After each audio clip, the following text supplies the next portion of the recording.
it's time for us to get into Skeem. Saam. I am Zadi Waddle and I am your host. Things are happening on Skeem Saam. Koloi arrives in Johannesburg this week and wow, good people. He is so excited. He's been through a lot. And he's dressed to the nines, and you know, you can see him in a taxi. Even when he jumps off, you can see that he's just inhaling the Johannesburg breeze and just internalizing all that he sees. I don't know. For me, Koloi, I'm happy that you're in Johannesburg. I just wish that Koloi would change his outfit, because if you're dressed like that in Joburg, you get mugged, because they can just tell that, you know, you're too excited. You're dressed to the nines. Well, if you're dressed like that, don't jump off within, you know, the Joburg city. Jump off in Auckland Park or all these other places in Sandton. Don't jump off in the city, because they think you're too excited. They can just smell that, oh, fresh meat. I'm telling you, because I've lived in the city for like 13 years or so, you know, so I know what, even now I currently live in the city of Johannesburg, so I do know.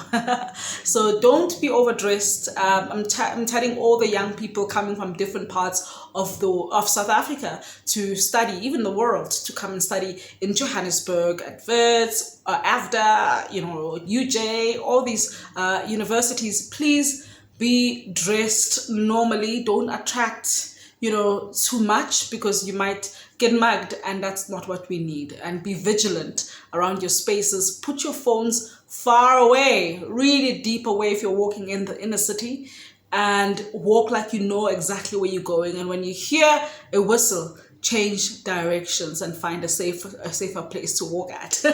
I'm telling you these things because I've lived here long enough.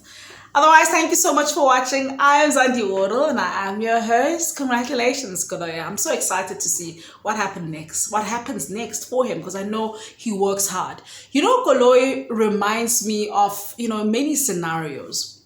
I'll tell you what, somebody recently said, do not prepare the journey for your children, but prepare your children for the journey.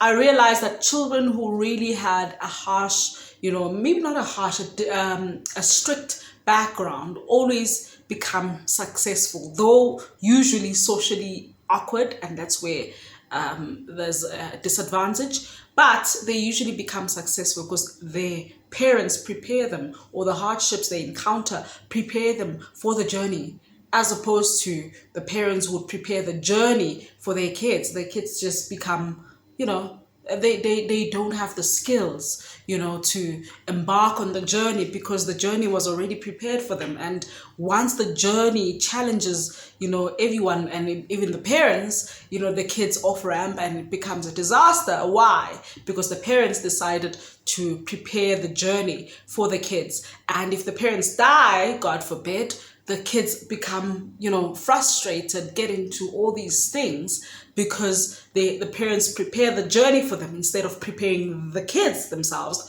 for the journey. I hope you heard me. I am Sati Waddle. Cheers. Bye-bye.